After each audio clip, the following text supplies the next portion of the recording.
भारत, एक ऐसा देश जहां कहानियां सिर्फ लिखी नहीं जाती बल्कि जमीन के नीचे दबा दी जाती हैं। हेलो दोस्तों, आप सुन रहे हैं खूनी डायरी। कहानी आगे बढ़ने से पहले मैं आपसे एक बात कहना चाहता हूं। हॉरर कहानियां आपने बहुत सुनी होंगी, लेकिन इस कहानी में कुछ अलग है। यहां सिर्फ डर नहीं मिलेगा, बल्कि वो एहसास भी जो अंधेरे में साथ साथ सांस लेता है। वो खामोशी जिसमें आवाज छुपी होती है, और वो परछाइयां जो दीवार से चिपक कर आपको तकती रहती हैं। तैयार हो जाइए, क्योंकि खूनी डायरी का हर पन्ना किसी न किसी राज और किसी न किसी लाश से जुड़ा हुआ है। अगर हिम्मत है तो चलिए बिना देरी किए बढ़ते हैं कहानी की तरफ। भारत के मध्य प्रदेश के जंगल के बीच एक छोटा सा गांव था, देवगढ़। दिन में ये गांव बिल्कुल नॉर्मल लगता था, लेकिन जैसे ही शाम के 7 बजते पूरा गांव अपने दरवाजे बंद कर लेता।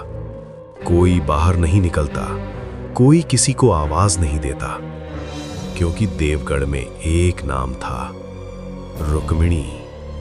लोग कहते थे, अगर रात को किसी औरत की पायल सुनाई दे तो समझ लेना सुबह का सूरज तुम्हारे लिए नहीं उगने वाला। रुक्मिणी कौन थी? 20 साल पहले रुक्मिणी गांव की सबसे सुंदर लड़की थी, शांत, सुशील, मंदिर में पूजा करने वाली। उसकी शादी होने वाली थी, लेकिन शादी से 3 दिन पहले गांव में तांत्रिक का आगमन हुआ। उस तांत्रिक ने गांव वालों को बताया, इस लड़की पर शक्ति है, या तो ये गांव को बचाएगी या पूरा गांव इसे जलाकर अपना सर्वनाश करेगा। गांव वालों ने डर में फैसला लिया और उस रात मंदिर के पीछे जिंदा ही रुक्मिणी को आग में जला दिया गया। रुक्मिणी चीखती रही, भगवान का नाम लेती रही, लेकिन सुबह जब आग बुझ चुकी थी, वहां लाश नहीं थी, सिर्फ काली छाया। आज की घटना। आज 20 साल बाद एक शहर का लड़का विजय देवगढ़ आया। रीजन, उसकी बहन मेघा यहां रिसर्च के लिए आई थी और 3 दिन से लापता थी। गांव में किसी ने उससे बात नहीं की। बस एक बुढ़िया ने कहा, रात को बाहर मत निकलना बेटा, वरना रुक्मिणी तुम्हें देख लेगी। विजय हंसा, लेकिन उस रात 12:12 AM पर पायल की आवाज, छन छन छन। उसने खिड़की से झांका और जो उसने देखा, उसकी सांस रुक गई। एक औरत, जल चुकी चमड़ी, बाल हवा में उड़ते हुए, आंखें पूरी काली, और वो सीधा विजय की तरफ देख रही थी। विजय, मुझे याद है तुम्हारी बहन मेघा। विजय चीखना चाहता था, लेकिन आवाज नहीं निकल रही थी। रुक्मिणी धीरे धीरे घर के अंदर आ रही थी। विजय की आंखें खुली की खुली रह गई थीं। उसके सामने खड़ी थी रुक्मिणी, आधी जली हुई, आधी जिंदा, जैसे आग और अंधेरे ने मिलकर उसे जन्म दिया हो। पायल की आवाज अब बिल्कुल पास थी, छन छन। रुक्मिणी धीरे से बोली, तुम शहर से आए हो विजय, तुम जैसे लोग सच देख नहीं पाते। विजय ने हिम्मत जुटाकर पूछा, तुमने मेरी बहन मेघा के साथ क्या किया? इस पर रुक्मिणी की आंखों से काला आंसू गिरा और पूरा कमरा ठंड से जमने लगा। मैंने उसे नहीं मारा, उसने खुद देवगढ़ का सच देख लिया। अचानक विजय के दिमाग में तस्वीरें घूमने लगी। मंदिर के नीचे बना हुआ गुप्त कमरा, दीवारों पर तंत्र के चिन्ह, और बीच में मेघा जिंदा पर बेहोश। विजय चीख पड़ा, वो कहां है? रुक्मिणी ने अपनी जली हुई उंगली से मंदिर की तरफ इशारा किया। आज अमावस्या है विजय, आज रात या तो तुम्हारी बहन वापस जाएगी या देवगढ़ को अपना नया बलिदान मिलेगा। अमावस्या की रात। विजय मंदिर पहुंचा। पूरा गांव खाली था। दिए खुद ब खुद जल रहे थे और हवा में जले हुए मांस की बदबू थी। मंदिर के पीछे वही जगह थी जहां 20 साल पहले रुक्मिणी को जिंदा जलाया गया था। जमीन पर अभी भी काले निशान थे। जैसे ही विजय ने कदम रखा, जमीन के नीचे से आवाज आई, भाग जाओ, ये जगह जिंदा है। और तभी मंदिर का फर्श धड़ से खुल गया। नीचे था तांत्रिक का गुप्त कक्ष। वहां विजय ने देखा मेघा जिंदा थी, लेकिन उसकी आंखें बिल्कुल रुक्मिणी जैसी काली हो चुकी थीं।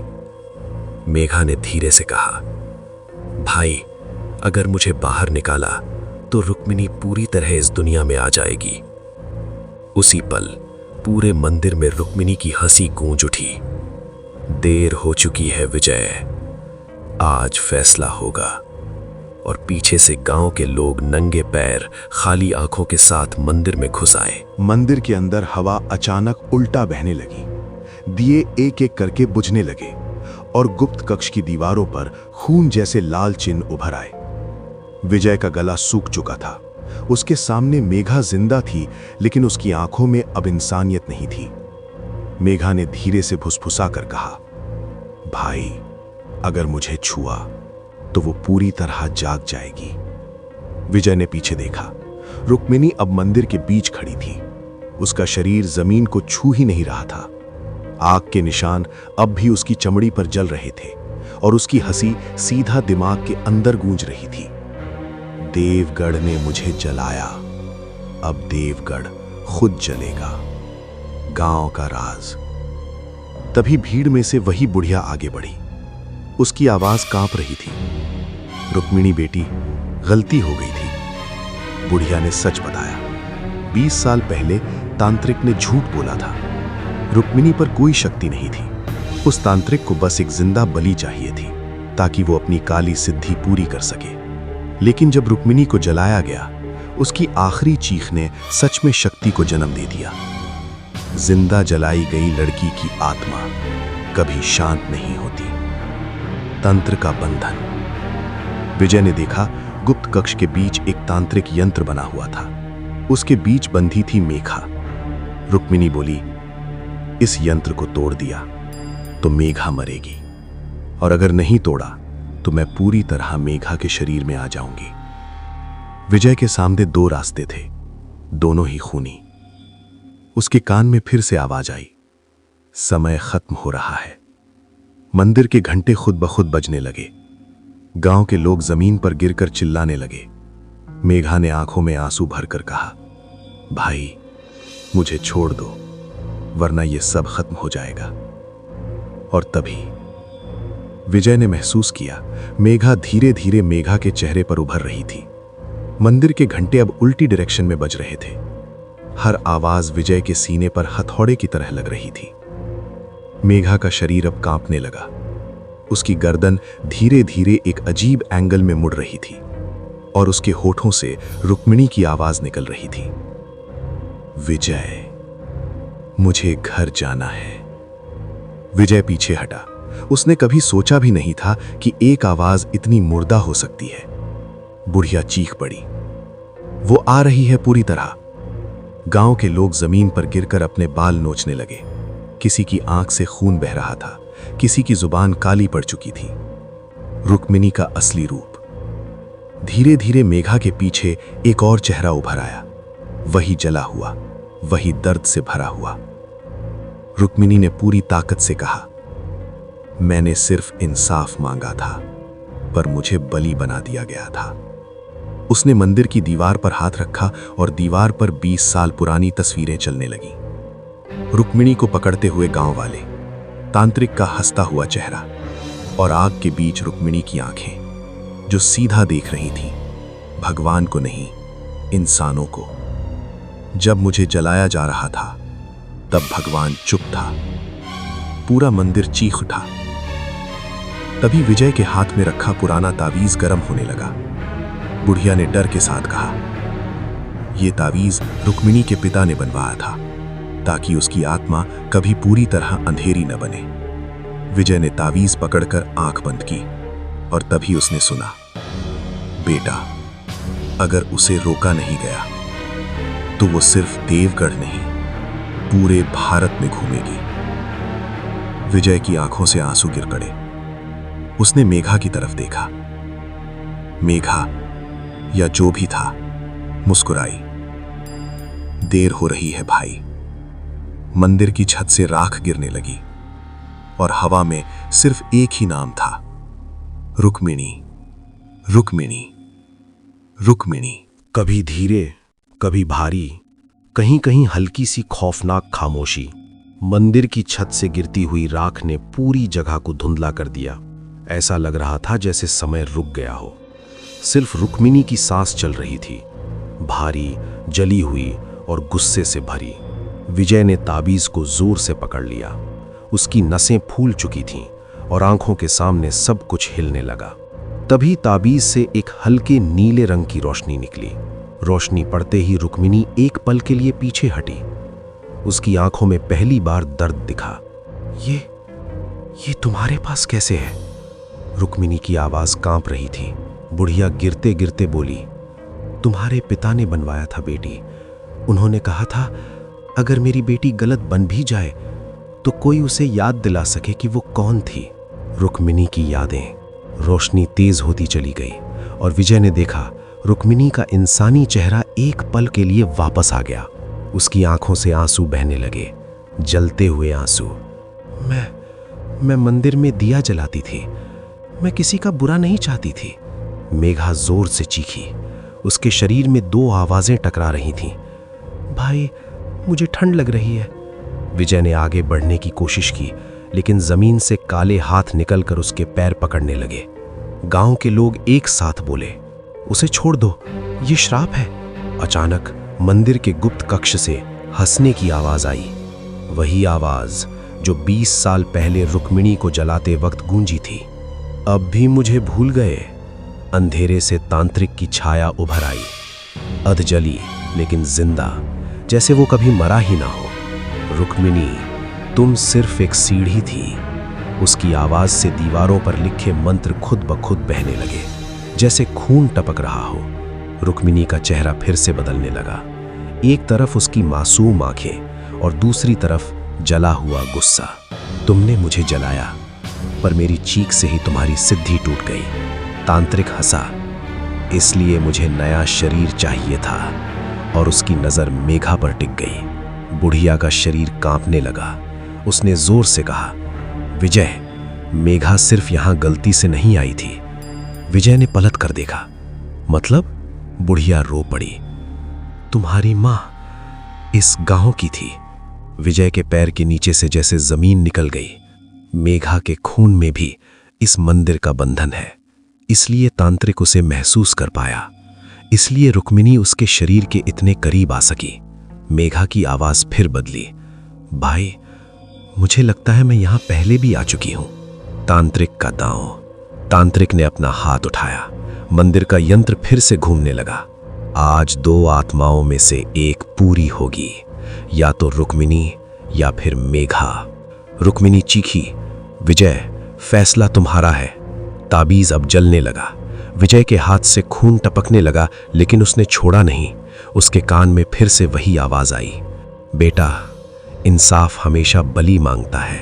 विजय की आंखों के सामने सिर्फ एक तस्वीर की, बचपन की मेघा जो उसकी उंगली पकड़कर चलना सीख रही थी, और सामने खड़ी थी एक लड़की जिसे पूरा गांव जिंदा जला चुका था। मंदिर की छत फटने लगी। बाहर से गांव की सारी लाइट्स एक साथ बुझ गईं। अंधेरे में सिर्फ 3 चीजें चमक रही थीं, ताबीज, मेघा की आंखें और रुक्मिणी की मुस्कान। मंदिर की छत धाड़ से टूट पड़ी। राख, धूल और पुराने मंत्र हवा में घूमने लगे। पूरा देवगढ़ जैसे एक ही सांस में कांप उठा। तांत्रिक ने दोनों हाथ फैला दिए। उसके पैर जमीन पर थे ही नहीं, जैसे वो इस दुनिया का नहीं रहा। विजय, तुम जिस फैसले से भागना चाहते हो, वही फैसला तुम्हारा जन्म सिद्ध अधिकार है। रुक्मिणी ने आगे बढ़कर मेघा को पकड़ना चाहा, लेकिन तांत्रिक की छाया बीच में आ गई। नहीं, रुक्मिणी चीखी, ये मेरी गलती नहीं थी। उसकी चीख से मंदिर के स्तंभ क्रैक होने लगे। ताबीज का पूरा सच। विजय के हाथ में जलता ताबीज अब दिल की तरह धड़क रहा था। बुढ़िया ने कांपते हुए कहा, इस ताबीज में सिर्फ सुरक्षा नहीं, बलि का बंधन भी है। विजय ने पूछा, कौन सी बलि? बुढ़िया ने आंखें बंद कर ली। जो इसे पकड़ेगा वही फैसला करेगा, और फैसला करने वाला कभी पहले जैसा नहीं रहेगा। ताबीज पर लिखा मंत्र विजय की त्वचा में घुसने लगा। उसकी आंखों के सामने तस्वीरें उभर आईं। रुक्मिणी का जलता चेहरा, मेघा का बचपन और तांत्रिक का हंसता हुआ चेहरा। मेघा का आंतरिक संघर्ष। मेघा जमीन पर गिर पड़ी। उसकी सांस टूटती जा रही थी। भाई, अगर मैं बच गई तो शायद तुम नहीं बचोगे। विजय का गला भार आया। रुक्मिणी धीरे से बोली, तुमने मुझे याद दिलाया मैं कौन थी। अब मुझे बंधन से मुक्त करो। तांत्रिक जोर से हंसा। अगर रुक्मिणी मुक्त हुई तो मैं भी मुक्त हो जाऊंगा। मंदिर का यंत्र पागल घूमने लगा। जमीन पर दरारें पड़ने लगीं, और तभी विजय ने वो देखा जो किसी ने नहीं देखा था। तांत्रिक की छाया रुक्मिणी की चीख से जुड़ी हुई थी, जैसे दोनों एक ही श्राप के दो हिस्से हों। एक खतरनाक सोच। विजय की आंखों में आंसू नहीं, साफ इरादा था। उसने ताबीज को अपनी छाती से लगा लिया। अगर श्राप एक है तो उसे उठाने वाला भी एक ही होना चाहिए। बुढ़िया चीख पड़ी, मत करो विजय। रुक्मिणी की आंखें फैल गईं। तुम क्या कर रहे हो? और तांत्रिक का चेहरा पहली बार डर से सूख गया। ताबीज से रोशनी नहीं, अंधेरा फैलने लगा। विजय के पैर के नीचे जमीन जलने लगी, और उस पल देवगढ़ में हर घड़ी एक साथ 12:12 पर रुक गई। 12:12। समय जैसे सांस लेना भूल गया। मंदिर के अंदर ना आवाज थी, न हवा, सिर्फ विजय के दिल की धड़कन, जो अब उसके कान नहीं, पूरे मंदिर को सुनाई दे रही थी। ताबीज उसकी छाती में घुस चुका था। खून नहीं निकला, पर विजय की नसें काली पड़ने लगी। तांत्रिक पीछे हटा। उसकी छाया कांप रही थी। नहीं, तुम ये नहीं कर सकते। रुक्मिणी ने विजय की तरफ देखा। पहली बार उसकी आंखों में शुक्रिया नहीं, डर था। अगर तुमने श्राप अपने ऊपर लिया तो तुम इस और उस दुनिया के बीच अटक जाओगे। विजय धीरे से मुस्कुराया, वो मुस्कान जो सिर्फ फैसला करने वालों के चेहरे पर होती है। शायद यही सही जगह है। श्राप का ट्रांसफर। मंदिर के यंत्र से एक काली धार निकली और सीधी विजय के शरीर में समा गई। मेघा जोर से सांस लेने लगी। उसकी आंखों का काला रंग धीरे धीरे कम होने लगा। भाई, विजय ने पलट कर देखा। उसकी आंखें अब इंसानी नहीं रही थीं। उनमें गहरा अंधेरा था, लेकिन हिंसा नहीं। रुक्मिणी चीख उठी, ये गलत है। उसके जले हुए जख्म से रोशनी निकलने लगी, जैसे श्राप उसे छोड़कर जा रहा हो। तांत्रिक चिल्लाया, रुको। लेकिन जैसे जैसे श्राप विजय में घुसता गया, तांत्रिक की छाया फटने लगी। तुम मुझे नहीं बांध सकते। विजय की आवाज बदल गई, गहरी पर शांत। मैं तुम्हें बांध नहीं रहा, मैं तुम्हारा रास्ता बंद कर रहा हूं। रुक्मिणी विजय के पास आई। उसने अपना हाथ विजय के सिर पर रखा। उस पल उसका जला हुआ चेहरा पूरी तरह इंसान जैसा हो गया। मैं आजाद हो सकती हूं, पर तुम इस जगह के रखवाले बन जाओगे। विजय ने आंख बंद की। उसके कान में हजारों आवाजें आईं। देवगढ़ के मरे हुए लोग, जलते हुए सपने, और वो कहानियां जो कभी सुनी नहीं गई थी। मेघा रोती हुई उठी। उसने विजय को छूना चाहा, लेकिन उसका हाथ बीच में ही रुक गया। तुम ठंडे हो। विजय ने एक कदम पीछे लिया। इस गांव को सुबह चाहिए, मुझे नहीं। देवगढ़ की खामोशी। मंदिर धीरे धीरे शांत होने लगा। यंत्र टूट गया। गांव के लोग जमीन पर बेहोश गिर पड़े। रुक्मिणी ने पीछे मुड़कर देखा और अंधेरे में घुल गई, पर जाते जाते उसकी आवाज गूंजी, जब भी देवगढ़ भूलने लगेगा तुम जागोगे। मेघा चीख कर बोली, भाई। लेकिन विजय अब छाया और इंसान के बीच खड़ा था। उसके पैर जमीन पर थे, पर परछाई अलग दिशा में पड़ रही थी। और तभी मंदिर के बाहर से सुबह की पहली रोशनी आई। पर देवगढ़ में किसी ने नहीं देखा कि मंदिर के दरवाजे पर एक नया साया खड़ा था जो सांस ले रहा था। सुबह की रोशनी देवगढ़ पर पड़ी, लेकिन वो रोशनी गर्म नहीं थी। ऐसा लग रहा था जैसे सूरज भी इस गांव को छूने से डर रहा हो। गांव वाले जब होश में आए तो मंदिर के अंदर सब कुछ बदला हुआ था। यंत्र टूट चुका था, दीवारों पर बने मंत्र मिट चुके थे, और जहां विजय खड़ा था वहां सिर्फ जलती हुई राख का घेरा था। मेघा चीखती हुई वहां पहुंची, विजय! उसने हर जगह देखा, लेकिन विजय का कोई निशान नहीं था। सिर्फ मंदिर के दरवाजे पर एक गहरी काली परछाई बनी हुई थी जो किसी और दिशा में जा रही थी। नया रखवाला। उसी रात जब पूरा देवगढ़ सो रहा था, मंदिर के घंटे एक बार फिर बज उठे, लेकिन इस बार न चीख थी न हिंसा, सिर्फ एक आवाज, वापस जाओ। जंगल के रास्ते से आ रहे कुछ लोग अचानक रुक गए। उन्होंने देखा मंदिर के सामने एक आदमी खड़ा है। चेहरा साफ नहीं, पर आंखें जाग रही हैं। वो विजय था, लेकिन पूरी तरह नहीं। उसकी आवाज हवा जैसी थी, ये जगह अब नहीं बुलाती। लोग उल्टे पांव लौट गए। उनके दिमाग में बाद में सिर्फ इतना याद रहा, एक छाया जो उन्हें बचने का मौका दे रही थी। मेघा का बदलता डर।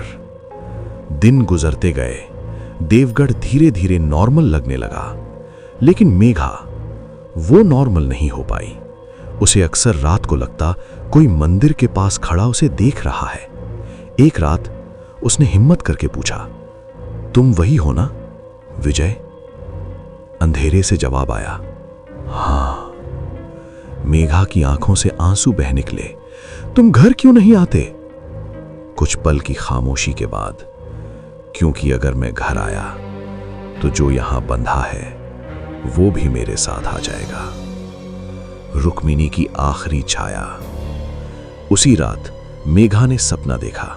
रुक्मिणी सफेद कपड़ों में बिना जले जख्मों के मंदिर के बाहर खड़ी थी। उसने सिर्फ इतना कहा, देवगढ़ अब महफूज है, पर अंधेरा कभी पूरी तरह मरता नहीं। और जागते ही मेघा ने महसूस किया, मंदिर की तरफ से पहली बार ठंडक नहीं, सुकून आ रहा था।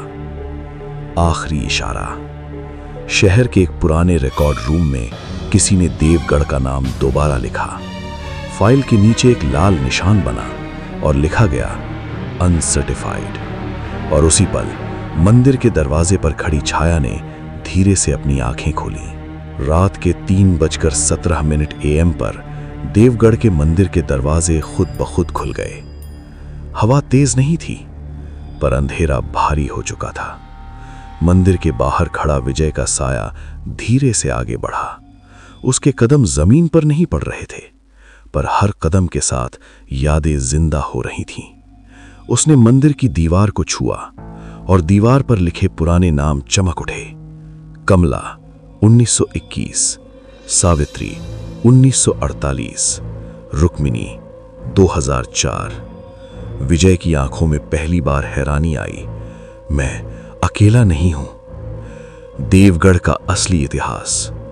मंदिर के नीचे से एक पुरानी आवाज उभरी, गहरी, थकी हुई। हर युग में एक रखवाला आता है। जमीन से एक पुराना पत्थर का स्लैब उठा। उस पर लिखा था, यहां हर 25 साल में एक निर्दोष को जलाया गया, ताकि गांव अपनी गलतियों से भाग सके। विजय समझ गया, रुक्मिणी पहली नहीं थी और शायद आखिरी भी नहीं होती अगर वो यहां न रुकता। शहर से आने वाले। उसी सुबह देवगढ़ की तरफ 3 गाड़ियां बढ़ने लगीं। शहर से आए लोग, फाइल हाथ में, कैमरा रेडी, और एक ही सवाल, क्या यहां सच में कुछ है? उनके जीपीएस पर एक ही चीज ब्लिंक कर रही थी, एक्टिव साइट। जैसे ही वो जंगल के अंदर घुसे, उनके रेडियो में आवाज आई, वापस जाओ। ड्राइवर ने हंसा, सिग्नल इशू होगा। पर अगले मोड़ पर उन्होंने उसे देखा। मंदिर के सामने खड़ा एक आदमी, जिसका चेहरा साफ नहीं पर आंखें बिल्कुल जाग रही थीं। विजय। उसने सिर्फ इतना कहा, तुम लोग यहां सच ढूंढने आए हो, पर सच हमेशा बचाने के लायक नहीं होता।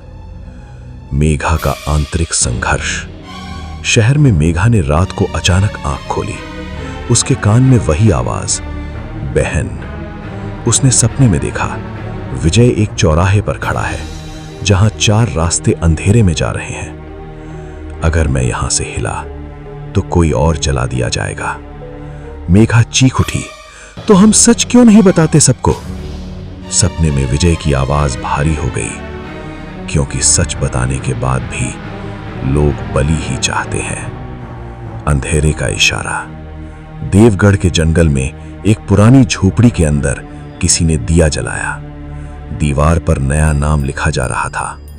उंगली खून में डूबी हुई थी और नाम था मेघा। उसी पल मंदिर के घंटे एक बार फिर बज उठे और विजय का साया पहली बार तेज चल पड़ा। नहीं, इस बार नहीं।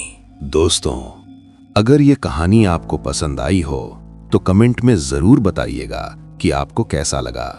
वीडियो को लाइक करें, चैनल को सब्सक्राइब करें, क्योंकि आपके एक छोटे से सब्सक्राइब से हम जैसे छोटे क्रिएटर्स को हिम्मत मिलती है और हम आपके लिए ऐसी ही डरावनी और रोमांचक कहानियां बार बार लेकर आते रहेंगे। तो मिलते हैं अगली खौफनाक कहानी में, किसी नए डर के साथ, किसी नए रहस्य के साथ। तब तक के लिए अपने दरवाजे बंद कर लीजिए, परछाइयों से दूर रहिए और अपना ख्याल रखिए। शुभ रात्रि और सावधान रहिए।